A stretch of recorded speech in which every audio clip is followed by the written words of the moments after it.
High, I am Sneha. চলো একটা reality কথা তোমাদের সঙ্গে শেয়ার করি। দেখো, আমাদের প্রত্যেকটা মানুষের জীবনে কম বেশি এরকম মানুষ থাকাটা খুবই প্রয়োজন, যারা তোমার সামনে ক্রমাগত অভিনয় করবে এবং আদার্স মানুষের কাছে গিয়ে ওয়ার্শিপ করবে তোমার নামে। খুবই আজব লাগলো না আমার কথাটা শুনে, যে এরকম মানুষ জীবনে থাকা দরকার কেন বললাম? চলো বুঝিয়ে বলি। দেখো, কোনো মানুষ যদি তোমাকে খারাপ করতে চায়, সবার কাছে তোমাকে নিচে নামাতে চায়, তখন তুমি ভেবে নেবে তুমি তাদের থেকে অনেক উঁচুতে আছো। কারণ তুমি যখন উঁচুতে থাকবে তখনই তোমাকে ক্রমাগত নিচে নামানোর চেষ্টা করবে। দেখো, যাদের কাজ পিছনে বলা তারা তাদের কাজটা মন দিয়ে করবে, তাই তুমিও তোমার কাজটা মন দিয়ে করো।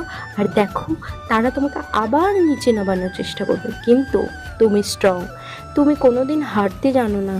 নিজের লক্ষ্য স্থির রেখো এবং লক্ষ্যের দিকে আস্তে আস্তে এগিয়ে যাও, আর একদিন ঠিক পৌঁছে যাবে নিজের লক্ষ্যে। তুমি তোমার কর্ম করে যাও, সে তার কর্ম করে যাক।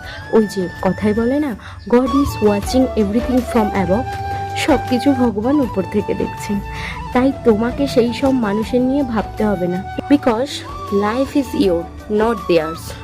তাই একটাই কথা বলবো, always think about yourself, think about your family and think positive. Tata.